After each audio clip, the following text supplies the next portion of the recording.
This is your morning in 8 minutes. So we are getting you ready to get out the door. Heather, you're taking a look at how much rain is possible in this first alert forecast. I don't know about you guys. I'm like, please, every drop I can get. My tomatoes are struggling. Lost a couple of green bean plants, whatever it is you may be working on at your home, I get it. We do have a lot of heat, so we're just trying to balance that with every drop of rain we can. I do think by the late afternoon, again, we're mainly seeing that spotty outline of the valley. And then the end of today, we can see a couple more streaks. So these pockets of a half an inch to an inch. It's just pocketed in our area at that 20% coverage. Well, we'll have some spotty rain to start tonight in the valley. So tomorrow morning I'll wake up, I'll be checking on my garden too, eyeballing it, saying, how did I do? All right, then we'll have some spotty pop-ups again. So the next couple of days, we're trying to at least share a little bit more in the overnights, create some steamy afternoon spotty storms, but a little better coverage does occur at least this weekend in that first alert forecast. The rain hope for me is so my air conditioning stops working so hard. But also fair. Heather, appreciate it. Well, this morning, a mystery a lot of you have been asking about. If you didn't hear it, you've probably seen it now on social media. Yesterday afternoon, a lot of people in nearby Blount County hearing a loud boom. Take a listen.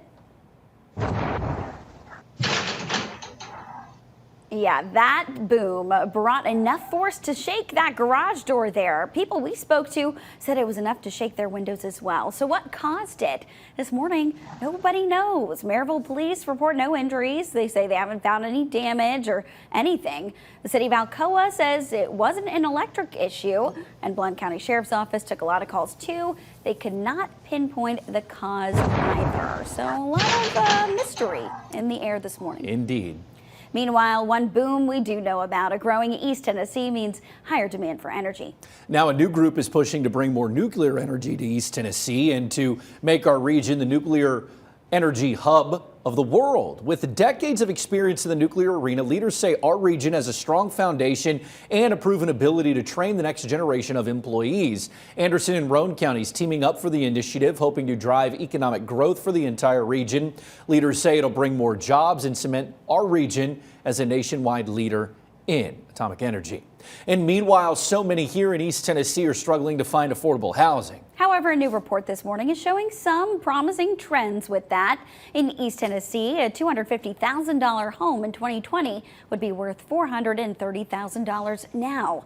That's from the East Tennessee Realtors annual report. And while a lot of homes are still unattainable for most, the report shows the cost of a home is starting to level off. In addition, when those homes are listed, they are staying on the market for weeks instead of days, meaning there's now more inventory. The group says if this continues, the next 5 to 10 years, you're going to see homes become more affordable.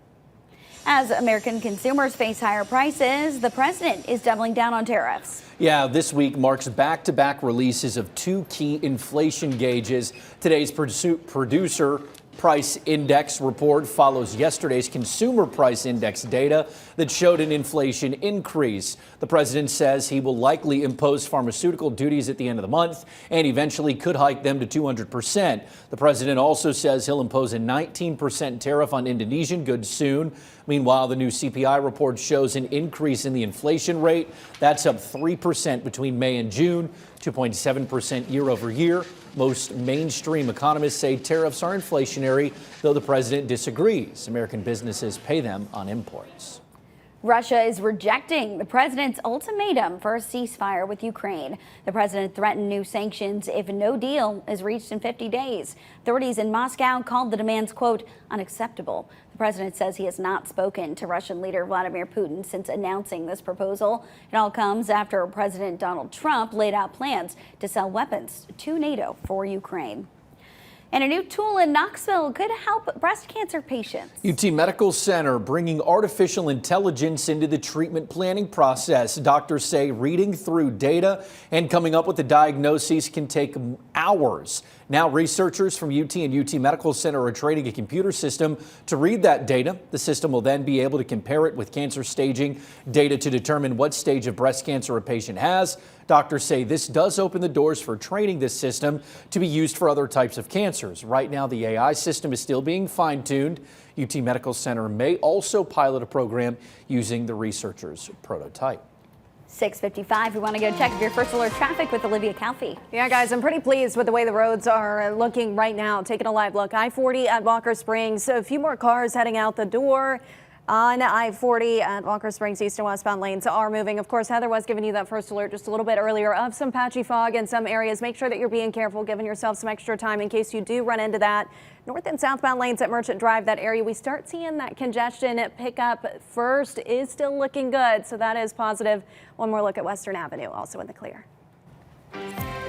5 minutes to 7, running out the door. Yes, pockets of fog. There's a few spots in the valley to northeast Tennessee. You can actually see a few spots of fog between the mountains from this gorgeous view, showing you the sunshine, the few clouds, the patchy fog, but it has this tropical vibe to the view this morning, even up in the mountains. Running warm here. 76 Knoxville. We've warmed back up already with only half an hour of the sun out. 72 Sevierville, 71 Wartburg and Crossville. You've warmed up out of the upper 60s. It's moving quick. You know it's going to be a sticky, steamy day. So let me chart that out for you, your whole day here. 9 a.m., 80, feeling like mid-80s.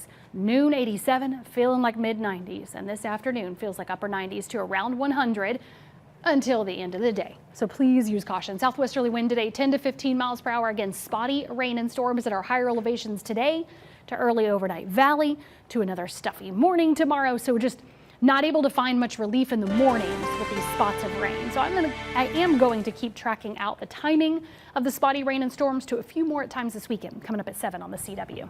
All right, Heather, thank you so much. Join us over on the CW Knoxville as this morning we're learning new details about that deadly church shooting in Kentucky, what we know about the alleged shooter. We hope you join us on this Wednesday morning.